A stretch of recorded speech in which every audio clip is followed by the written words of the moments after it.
Hey guys, and welcome to Quarter Shot Football. And the first ever episode of the podcast is here. We're going to be breaking down Man City versus Liverpool, the title decider. Is it? Well, we'll get into that. And also, of course, our predictions as well.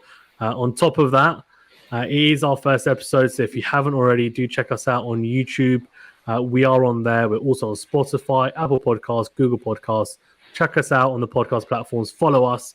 If you're watching on YouTube, like the video, subscribe, click the notification bell as well to get alerted to all the new videos. We'll be doing a weekly podcast and maybe some bits and bobs in between as some bonuses if you're lucky as well.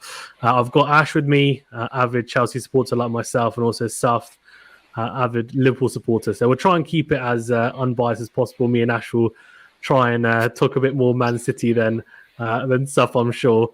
But before we get into that, guys, how are you both doing? Yeah, really good. Thanks. Glad to be on.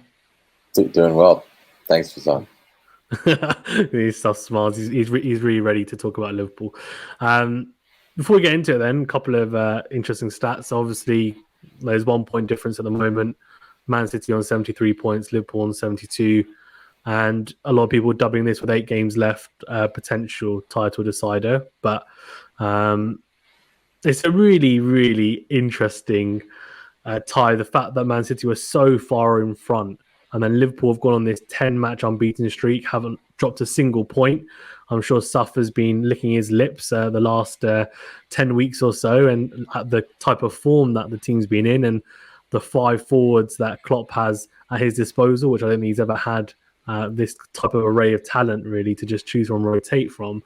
Manchester City have been a little bit more adverse recently. I think they've only won 3 out of the last 5. So they were on that fantastic run of form, which opened up that wide gap. But now they're not, as good as a form as they once were. But both teams won midweek.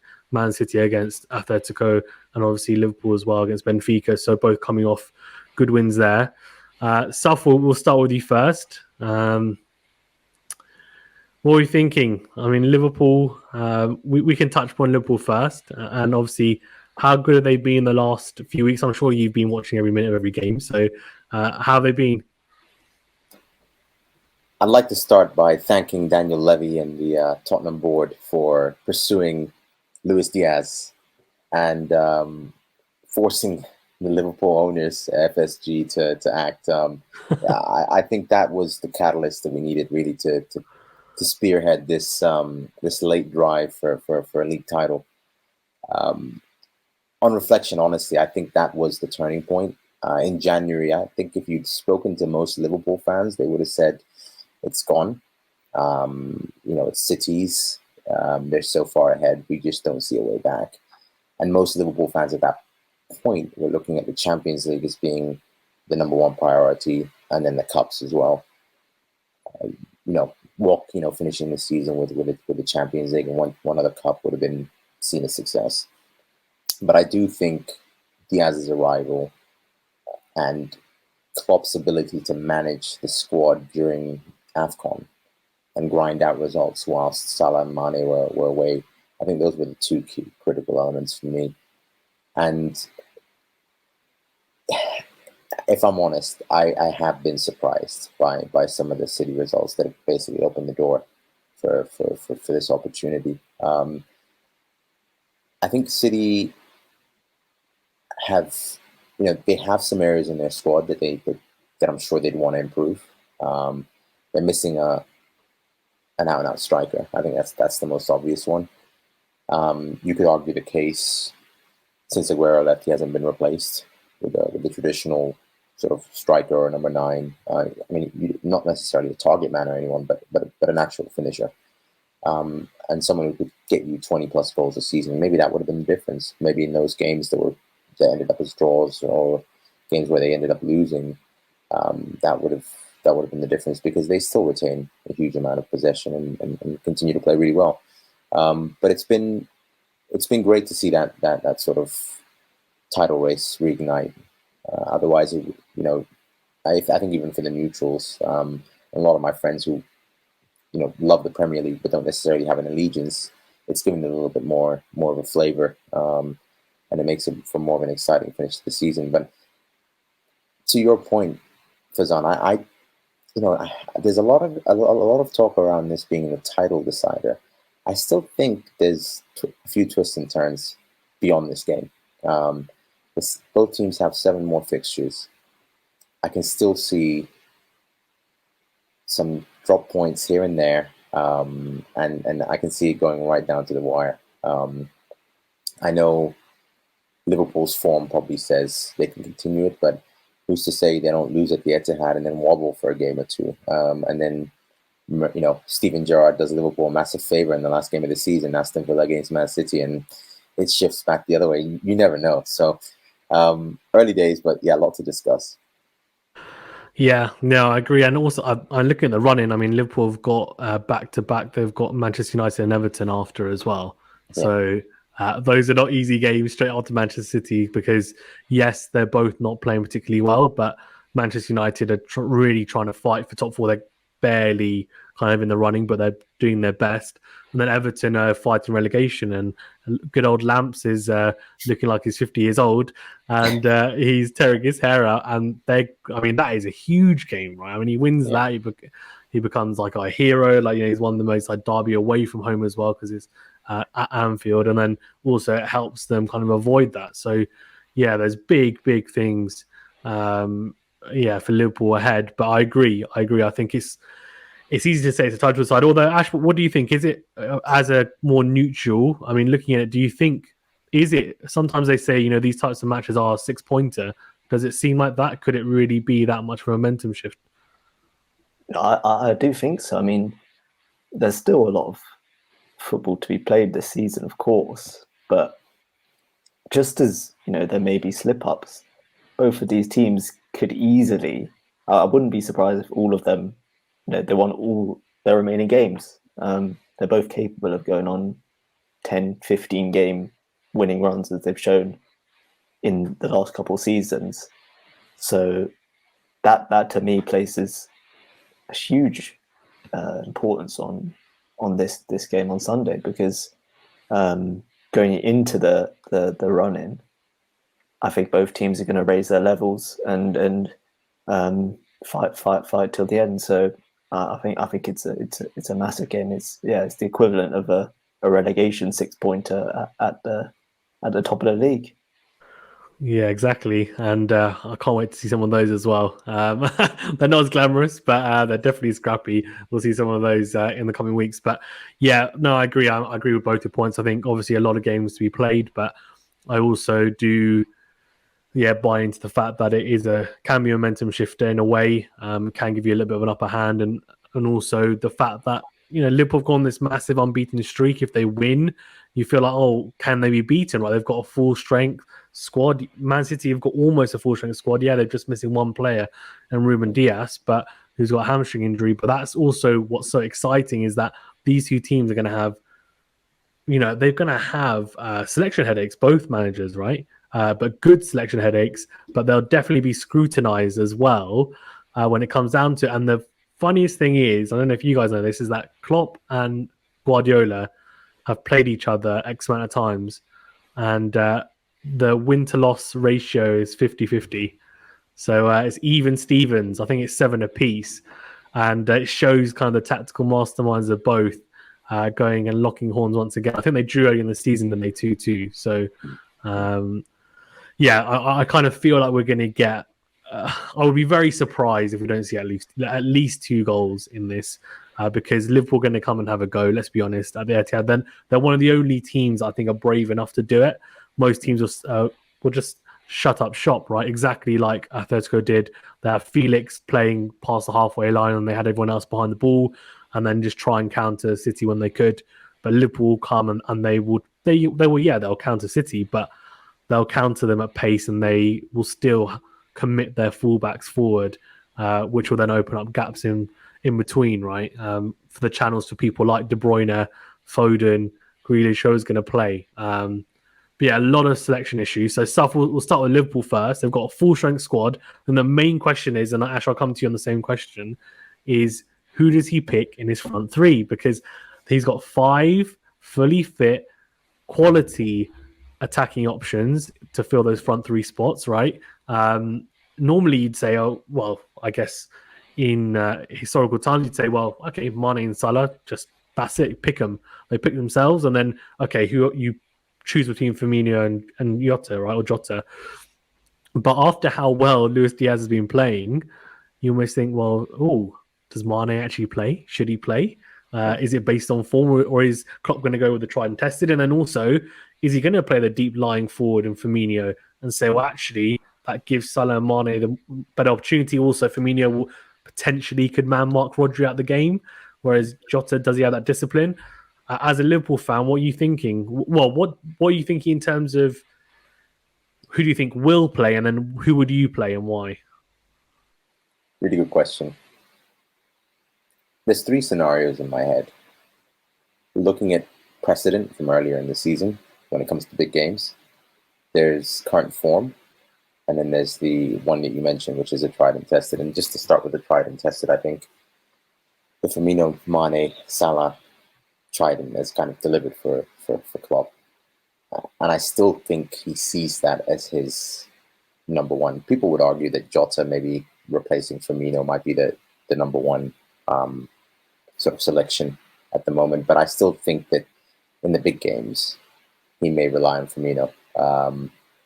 So that's one school of thought. Then there's a school of thought where form comes in. And then there's an argument to make as to whether you drop not even Mane, but even Salah, because his form hasn't been great since AFCON.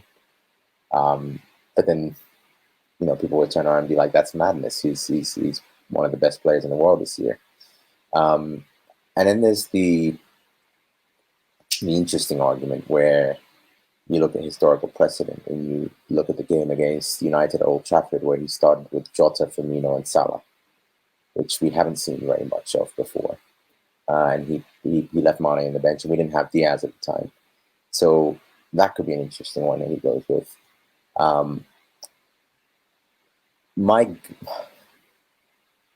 If I was a betting man, I'd probably go with the tried and tested traditional front three. But I've just got this gut feeling that says to me that Diaz will play, because he'll want to unleash something that City haven't experienced before. I mean, you could argue that Diaz has played against them in the Champions League and scored that wonderful goal against them, but there's still a part of me that feels that maybe he'll go with Diaz. Mane will play. I still think he'll play as the number one. He's considered probably our number one option out of that front line. And then it's a question of whether it's Mane, Jota, or Firmino through the middle. My gut tells me Diaz, Firmino, Salah. And I think a lot of people will be surprised by that. But that's just what my gut says. But I think if I was to just go for a bet, then I'd just go with the traditional front three. Midfield's going to be an interesting one. I think the back four picks itself. Matip will play with Van Dijk in the middle, and the fullbacks, I mean, that's obvious. Alisson's in goal. The midfield, I think he'll go Fabinho, Thiago, and Henderson. Yeah, agreed. As his three most senior and most proven. Henderson gives you that leadership. He's a captain, and Thiago obviously is someone who can dictate a game and control the pace of a game. And then Fabinho, he knows what he gets. So, yeah, interesting one. But the beauty of it is that he has options off the bench that we never used to have before. Yeah. We always felt, and I think last season most Liverpool fans felt it, particularly when we had that crisis in defense. There was always that question of, we don't have the squad depth. We probably have the best starting 11 in the league, but our squads don't compare to Chelsea or to Man City. And that was always how we felt. But it's funny how the dynamics shifted with we only signed Konate and Diaz. Yep. But it's just the fact that a lot of players came back from injury, long-term injuries, and all of a sudden you look at your squad and you're like, it's stacked. We've got players in every position. And the fact that a legend like Divock Origi can't get anywhere near the squad says a lot. So, but yeah, I'll be intrigued to see what he does. But just right now, if I had to put money, I'd put it on the tried and tested, and just having Jota and Diaz coming off the bench as an option with a lot of energy, able to run a lot. If at that point, he's down by a goal, it's great. It's a great option to bring on some fresh legs that can penetrate. If he's winning or if it's a draw, then either way, I still think it gives him that option to change things up a little bit. But keep an eye out for that Diaz, Firmino, Salah option. I think that would be an interesting one because they've never played together. But who knows? Well, who would you pick though in the front three?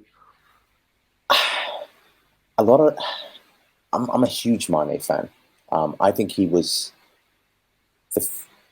Jurgen Klopp's first major signing, and I think what he's done for Liverpool is phenomenal. And I still think he's top class. But I just, for the last 2 years, I just haven't felt he's been firing. He's kind of just not at that level that he used to be at. Salah I would play because I think on his day he'll show up, and earlier this season he's shown us what he can do. Yeah, it's glimpses, right? He might not play well for. He reminds you of like Drogba for Chelsea, where like he would go missing for large parts of games, but then it's that moment of magic, and that makes a difference, right? Yeah, and he'll give it to you. So that's why I would play him. I think, given the magnitude of this game, I'd play Firmino, just because I think he's smarter with the ball, and he will open up the channels for the other two forwards. And when you've got a team as well organized as Man City are, you want someone who's just going to pull them out a little bit, unsettle their defense, make those movements that will make them feel uncomfortable. Diaz for me is the wild card. A lot of people would say Jota's the wild card, but for me, Diaz is the wild card. I just think he'll bring something different.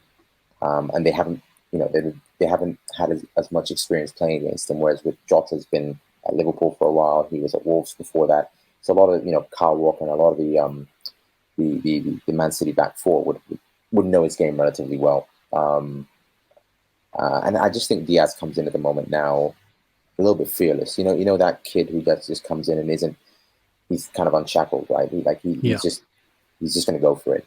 He's raw, isn't he? Yeah. That's why I would go with Firmino, Diaz, and Salah. I just think Klopp, and I think Pep wouldn't expect it. So it would be unexpected, and it'd give you the option to, and you can still bring Mane and Jota off the bench, which is not a bad option. So and so Mane will probably be so annoyed he'd probably might play well. To be fair, exactly. angry Mane, but yeah, I mean Diaz makes those runs that I guess Mane maybe doesn't make as much, but I think he still does those kind of penetrating runs, direct runs, right? The kind of inside forward runs from the byline in towards the goal, kind of back post. Those really direct runs where he takes on the fullback as well and kind of gets in between the right back and I guess centre back as well. That kind of area which Mane's done so well over a number of years, but Diaz is just in fantastic form.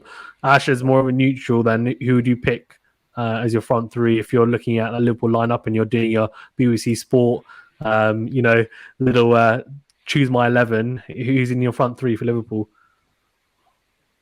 I think I'd go tried and tested. I just think it's such a big game, and all three of them, Mane, Salah, and Firmino, are big game players, and they've played in these sort of matches. They've got results at the Etihad, and I think the glory of this Liverpool team is that chances are all five of the attackers will get on the pitch, and I guess it's just a case of Klopp, who does he go with first. But I think what you're getting with Firmino is that ability to draw out some of the City defenders, and then you give that license for Mane and Salah to bomb down the wings. And I think that's the thing. City will give Liverpool chances. They play that high line, that they will offer chances, and I think Firmino just from the sort of master of the false nine will allow Mane and Salah to shine, and then as I said, Diaz on red hot form and Jota, who's a brilliant player as well, can cause some damage off the bench. So I'd probably go with tried and tested. Yeah, it's interesting, isn't it? It's just whether he goes with the old reliable, as you said, try and test, or whether he takes a little bit of a gamble, goes with a combination that we haven't seen yet, like Saf mentioned, goes more form. I'm sure whatever decision he makes, if they lose, will be scrutinized because obviously they've got this kind of the embarrassment of riches, really, especially in the front line. But I think the midfield and defense and goalkeeper stuff, as you said, I think that's pretty much almost nailed on. I mean, I don't think, unless someone gets a niggle beforehand, I think that's who's going to go with. I know Kanate scored midweek, but obviously Matip and Van Dijk have been the regular fixture. Matip's played really well this year so far, and which has been obviously good to see it, especially given, I think, when Joe Gomez started coming to form probably a couple of years ago now, a year and a half ago. It looked really good. Matip, it was like, oh, was he even going to be able to get a game? He obviously got injured, hasn't looked the same since. He's been kind of in and out, the kind of lack of form. And Matip has just come back and looked rejuvenated. So massive signs for Liverpool. From a Manchester City point of view, I mean, obviously, as you said, stuff. They don't really have that guy anymore. They don't have the Kun Aguero who's going to bang in 20 goals. One of my favorite ever strikers, probably my favorite ever striker ever, actually, for in Premier League history. But it's interesting you said that. Obviously, they don't have that guy. But to be fair, it took Pep a long time to kind of really get to grips with Aguero, and he didn't really start him in a lot of games. Jesus used to play a lot, didn't he? Because he used to track back a lot more. And he really wanted him to play a specific way. It took him a long time to kind of accept Aguero for what he was, that, he might not track back as much, but he's going to bang in goals for you, and he'll be in the right moments at the right times. Foden's been playing that false nine pretty much, I think, most of the season. I know they tried Grealish against Liverpool, didn't really work. And Foden's got that versatility, which obviously we've seen, his teams at Barcelona with Fabregas playing a false nine, etc. as well, Messi as well. Foden can do that and has been doing it. But how do we think they line up? And they've got, I think, in defence and kind of the goalkeeper kind of picks itself, Edison, and then they've got Stones, Laporte, Cancelo has been playing pretty much every game, and Carl Walker. Then I think even in midfield, I mean, Rodri and De Bruyne are definitely going to play. It's just whether they play Bernardo Silva or Gundogan. I would assume they're going to go with Bernardo Silva, but who knows? Then it's really, for me, another question of who they pick up top in those three. They've got a lot of options. They've got Mahrez, Sterling, they've got Grealish, they've got Foden, they've got, if they really want to play a striker, they've got Jesus. They've got a lot of options up there. I'm sure I've even missed some. But Ash, I'll go to you first. Who do you think he's going to pick, and why? I mean, I think Foden's a shoo-in, just because I agree. At his performance is changing the game midweek, and I think he's also does usually play very well against Liverpool. He likes his opposition. I'd have to say Sterling and Mahrez. I'd probably have in as well, just because they both offer so much in different ways. I think Sterling can cause a lot of trouble against Trent potentially, and Mahrez it does deliver goals. He's had a really good scoring season, and I think when you've got such busy players like Bernardo, then you've got obviously the creative ability of De Bruyne. That sort of attack is going to cause a very good Liverpool defence problems. I think the interesting thing about both these teams is I think for Klopp and Pep, they've when they came to their clubs, they quite relatively quickly built very good attacks, but it took them both a while to build strong defences. So I think in a way, it's the kind of match where the who you play in the forward positions may not actually be the decisive factor, because defences win you titles, defences win you leagues, and I think both teams have such strong defences that all the attackers will probably do a good job, whoever they are. But the defence that really turns up I think probably wins the game. Yeah, no. I think it's interesting because I feel like for Manchester City especially, and I know Cancelo really does bomb forward, he does commit, so that's going to open the door for Salah, especially on that side. But Kyle Walker will recover well, so I guess it's going to be a little bit harder, you'd imagine, for whoever plays on the left hand side for Liverpool. But from a Man City point of view, I mean, Robertson and Trent are going to bomb forward, right? So they're going to rely really on Fabinho and Henderson to kind of fill those gaps. And I would imagine that someone like a Sterling or a Grealish is going to fancy themselves in a one-on-one in those positions. Mahrez as well. So they're going to be. I feel like they're going to be really crucial when it comes to kind of if they're on the break or even if they're trying to break down Liverpool. I think it's going to be really, really crucial. And especially if they're able to get the ball out of defence quickly. And I think Rodri is going to be crucial for that. I guess similarly for Liverpool will be Fabinho and Thiago, especially playing those quick passes to counter. But Rodri is, I mean, if he has those passing channels open, which I'm sure Klopp will be telling Henderson and Fabinho, especially, look, and Thiago, you've got to stop Rodri being able to have access to the passes you want to make, really make him think, get him on the ball for as long as possible, kind of stop any of those channels that he's used to playing. Then it's obviously going to be a lot harder for him. But yeah, I mean, for me, I'd actually go. It's tough because Sterling's he hasn't had a bad season. He's been very on and off. Obviously, he scored quite a few goals. I know him and Mahrez have both scored, I think, 10 goals each. So they're, along with Kevin De Bruyne, the top scorers for Man City in the league. Looking at that as well, Salah at the top with 20. We say he's on great form, but he's ahead in the goal scoring charts by 6 goals ahead of Son. So he's it just shows, doesn't he, the kind of quality shines through. But yeah, I mean, for me, I'd go Mahrez, and Foden's got, as you said, Ash is a shoe-in. I think he just gives so much quality on the ball. I mean, he keeps on improving so much. He really does. It's going to be incredible to see the type of player that he develops into. He's already such a quality player. And then I think, Sterling and Grealish is a tough one. It depends on what you like. Is Sterling going to be able to kind of, wrestle with his old mate Trent Alexander-Arnold, right? They've obviously got a lot of history at Liverpool before, and they know each other very well. Is he going to kind of get the better of him? Or is someone like Grealish a better option? Is kind of less emotional as well. I know Pep might look into that as well and say Grealish might be a better option. But in saying that, they're not playing at Anfield, so he's not going to get a boot, Sterling. So, yeah. Stuff. If from a Liverpool point of view, who are you most worried about? What's the kind of attacking three that you don't want to see Man City play because you think they're the biggest threats? It'd be Foden, it'd be Foden, Sterling, and Mahrez.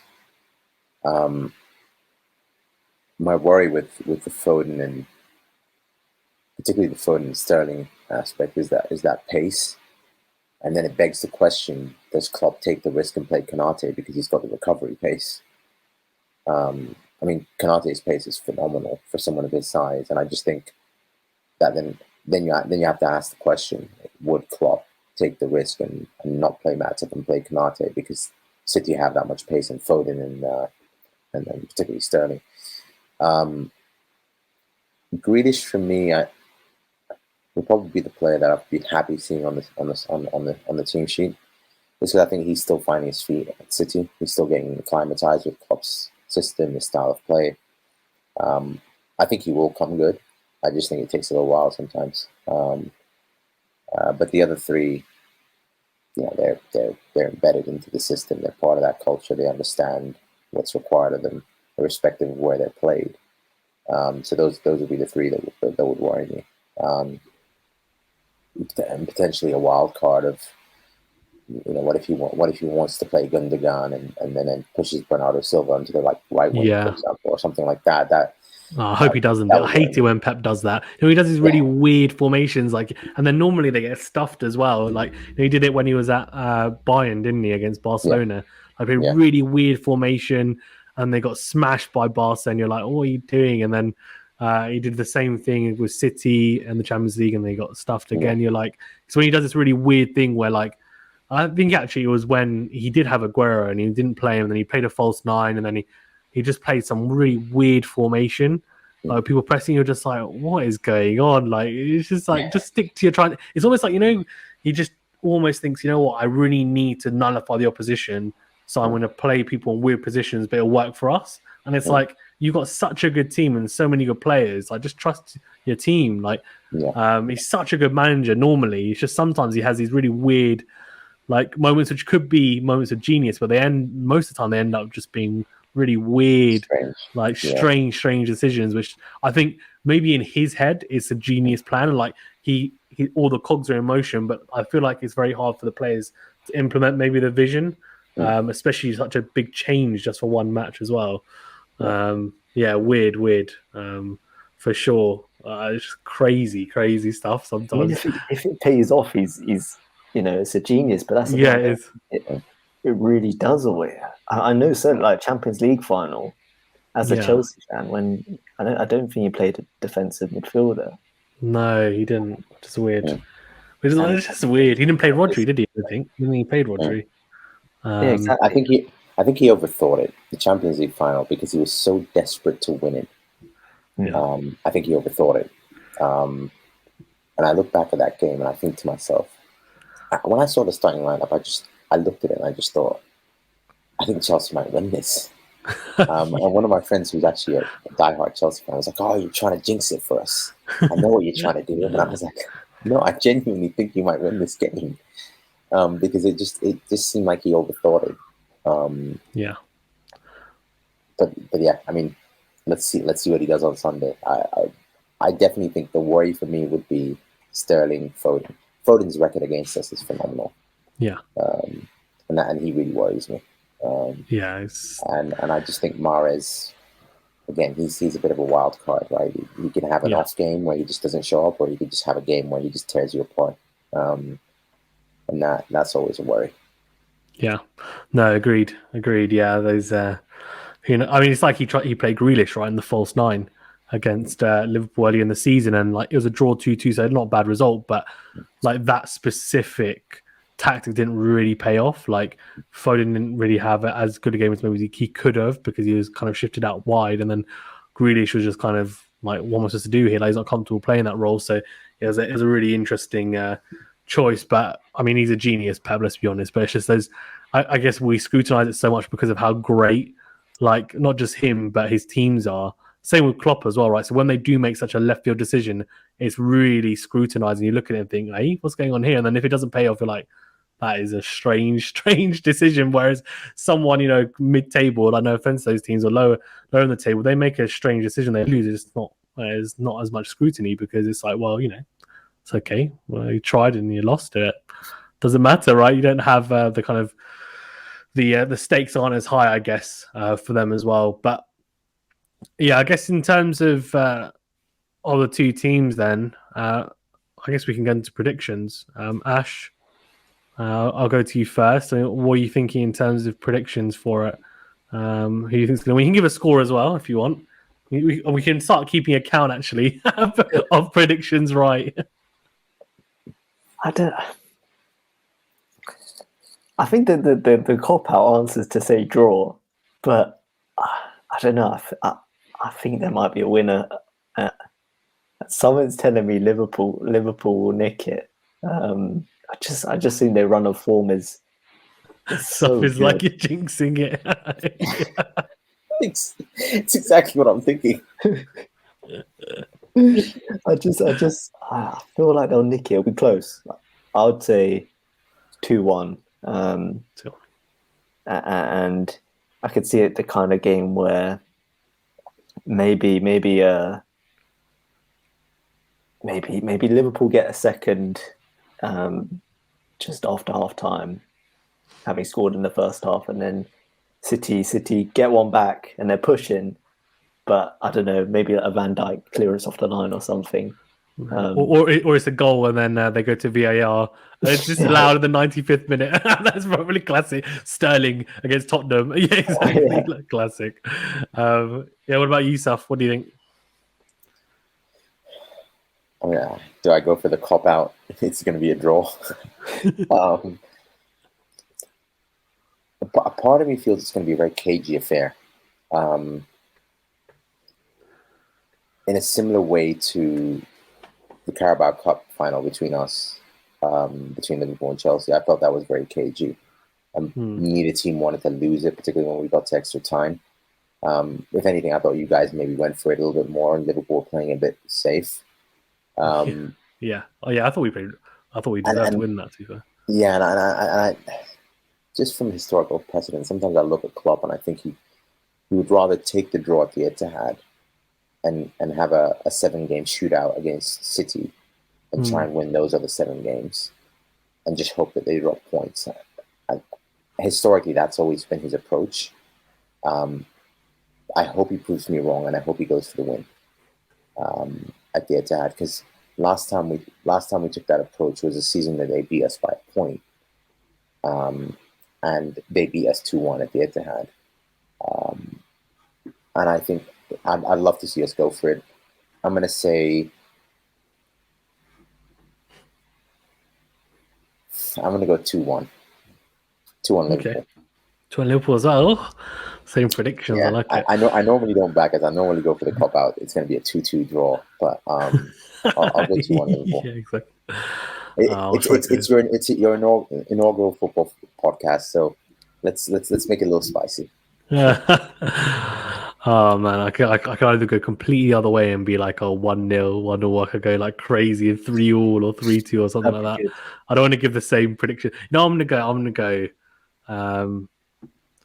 So I'm hoping. I think if there's an early goal, I think it will just be like carnage. I think it will just get so open, and I'm hoping that's going to happen. I think a lot of people are hoping that's going to happen, because if it does, then it will be goals galore. I think it's going to be.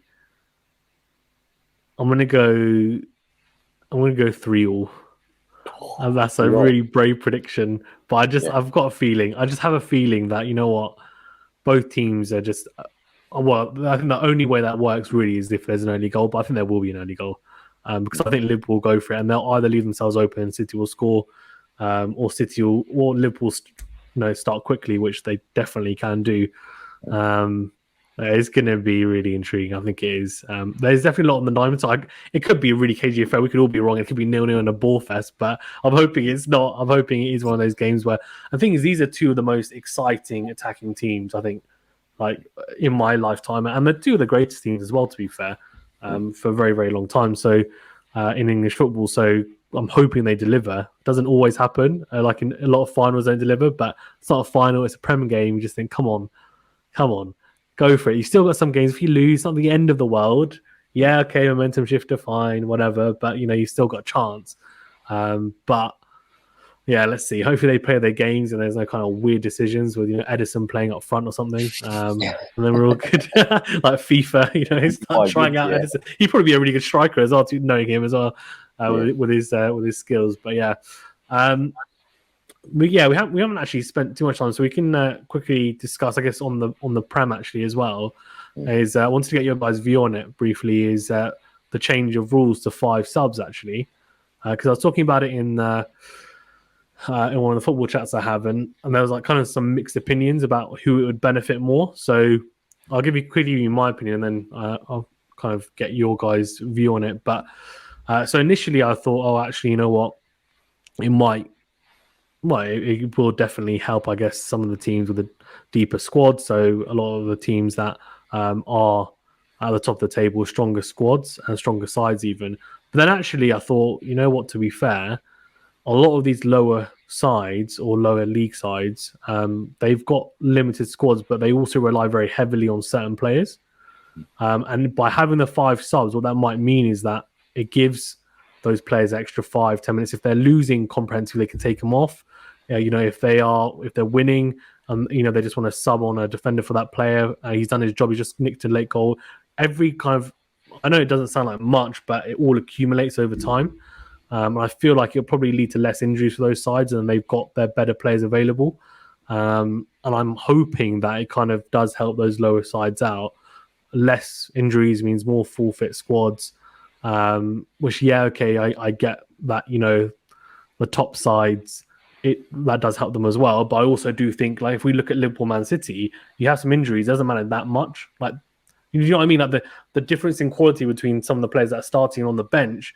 Like look at Mane and Luis Diaz, right? There's not really much in it. Whereas you look at some of the sides towards the bottom of the table, you know, their star winger gets injured. The replacement is, you know, there's normally quite a large gulf. If Zaha gets injured, who's coming on for him, right? For Palace, like that's what I mean. That's a huge gap. So that's my kind of opinion on it. But I don't know what you guys think. Yeah, Ash, we can start with you if you want. I'm on board with it, to be honest. I think they were doing it during Project Restart, which it didn't seem too much outroar at the time, and I just think a lot of people have come at it saying, "Oh, it's just going to favour the big clubs," but then again, you know, the big clubs play loads of matches, and injuries are a big problem for them, as they are for every team. But and I also think there's a case just in terms of talent spotting, maybe more youth players getting a chance. Some of the bright wonder kids, English players coming on. I think it's a good opportunity for them with 5 subs. And I also think, even putting my Chelsea cap on again, there's an element of like, if you have 5 subs, potentially you kind of increase squad cohesion, squad morale, which is something I think sometimes we struggled with, and we've sometimes had loads of exciting players, but it'd be such a fight to get into that main squad that players would just get pretty upset and want to leave, and so we've let a lot of good players filter through and out of our hands. So yeah, just a few, you know, De Bruyne, Salah, you know, the ones that we're talking about a minute ago. Yeah, exactly. Yeah, exactly. So I mean, yeah, part of me thinks that could potentially help. yeah. No, that's fair. That's fair. Saf, what's your view? I agree. I think it's a good thing for football, but I would like to see some guidelines set.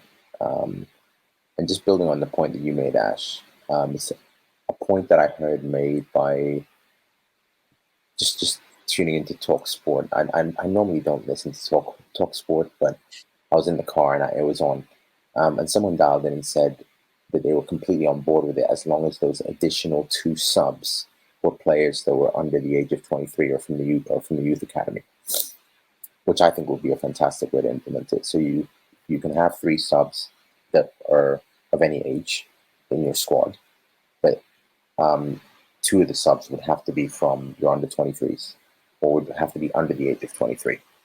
And at least that way you're giving youth the opportunity, particularly in the UK. A lot of young English talent just don't get the minutes, but you're giving them the platform. And building on your point, Ash, it's similar to kind of what happened at Chelsea for a long time. Like, players just wouldn't get the opportunity because there's only 3 subs, and if you're going to put players on, usually if you're down or you want to win a game, you're going to put your best players. You're going to bring your best players off the bench. But if it's to do with this approach where people like Klopp and Pep Guardiola are saying we want to give our players play so many games, they're playing 50, 60 games a season, we want to be able to have that option, then, you know, yeah, if it's about fresh legs and giving people a rest, then you've got deep squads. You've got players who are under 23 who want to come through. Your Curtis Jones, your Harvey Elliott, they all fit into that category. So if you're a big club, you'll still be able to benefit from that. But even if you're a mid-sized club or a lower league, club, it's about player welfare. Get players from your academy, give them minutes, give them time, give them opportunity. I mean, I look at someone like Gallagher, who's doing an incredible job at Crystal Palace, but he's been loaned out 3 or 4 times. Maybe if he was at Chelsea and they had 5 subs, he'd get minutes and he'd play at Chelsea. He wouldn't have to go to West Brom and then Crystal Palace and all these places just to play. And who knows, there might be other players who, were in the Norwich youth system, who, if they got minutes, would come up and maybe build some confidence and be able to save Norwich from relegation. Who knows, right? So I think it's about kind of how you enforce it, how you implement it, and then also what kind of guidelines you put in place. And I just think that's a nice balance. And it looks after the league, it looks after youth development in this country, and it probably helps the English national team as well. Which there needs to be a consideration towards that, because the number of foreign players in the league as well. Yeah, national team can always use some help, so God help us Yeah. all there. But yeah, no, I like the emphasis on the grassroots level. I think it's a really good point. I think, yeah, if they were to do that, I think it would definitely help, as you guys were saying, on not just promoting youth as well, but I think it would give more exposure, of course, those players. And even if they don't end up staying at those clubs, there's other clubs that I think a lot of clubs get lost. A lot of players even get lost in the system. Yeah. For a large period of time, and especially if they're being shipped off on loan abroad as well. So a lot of the Chelsea players, for example, are going to Vitesse because that was our partner club, right? So we're just chucking them overseas to Holland. So they might get picked up by a club in Holland, which is fine. But a lot of the times they're from here, right? Families here, they want to play here, not really getting the exposure to come and play here. So hopefully there's more of that, and Chelsea could definitely, I mean, we've let so many players go. I mean, we were almost more of a business than a football club at one point, where we were just shipping off so many players on loan.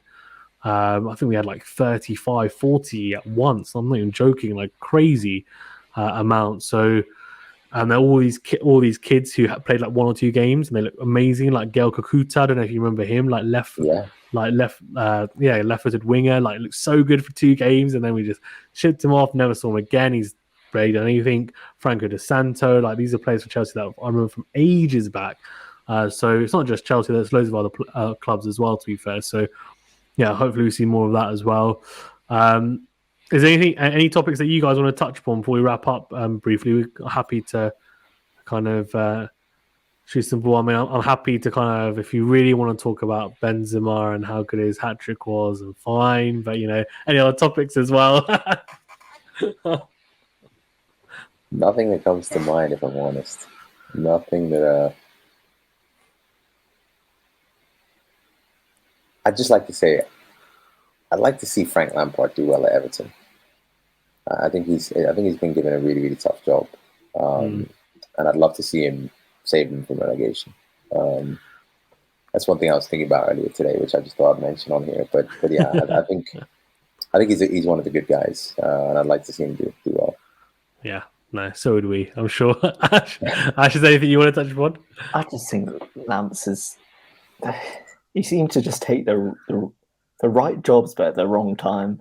Yeah, and he's in a tough situation. But I think there's a good manager in there for sure, because he just and he does like you said stuff. He seems like a genuinely nice guy and a popular person in the football world. So I hope he succeeds. But it's interesting because I think everyone compared Lampard and Gerrard as players. Yeah. And as managers, it seems that Gerrard's leading that race for sure. But yeah, I don't know. Maybe that will be a future Pep Klopp sort of rivalry, depending on how they develop. But yeah, I don't know. Everton are in a pretty rough position, but I still back them to produce just enough results to stay up. Yeah, 1 point off the relegation zone. We shall see. It's going to be tasty end of the season for them. But yeah, is that all? Is there anything else you guys want to talk about? Any managers you want to put forward your faith in as well, apart from Lampard? Any topics? Or you can wrap up, no problem. Yeah, no mention of Benzema. Yeah. Well, that first header was unbelievable. To be fair, I was saying to Ash stuff, the first header behind him, the power he generated on it, unbelievable. And he's been carrying Madrid since back-to-back hat tricks against PSG, and then he's been carrying Real Madrid since Ronaldo left, right? Yeah, since Ronaldo left. Yeah. He's Ballon d'Or contender, man. Yeah, especially because now they changed it, haven't they? So before it was calendar year, but now it's over the duration of a season, right? So, which is a lot better as well, because let's be honest, they never really used to do it over the calendar year anyway. They used to look at the season, the previous season. They'd kind of just, after the season had finished, those few months they just disregard them. Someone had a bad couple of months. So yeah, but Benzema's quality, he'll be in the Ballon d'Or running for sure. Yeah, for sure. He'll be it for sure. So good, and good to see Barcelona back in some state of I don't know, just looking good. Obviously, then Europa League, which is weird to see, but Xavi's got them only a couple of points away from Real, so they've had a massive resurgence over Xavi, playing the Xavi ball. So they're looking pretty good as well. That was a statement win in El Clasico. That was big win. Yeah, it was. But yeah, it was nice to see a top striker at Stamford Bridge, because we don't get to see them. That is a discussion for another podcast, Ash, where we can talk about how Chelsea have ruined all the amazing strikers that we have at our disposal. Lukaku, let's not even talk about how we wrecked him as well. Just unbelievable.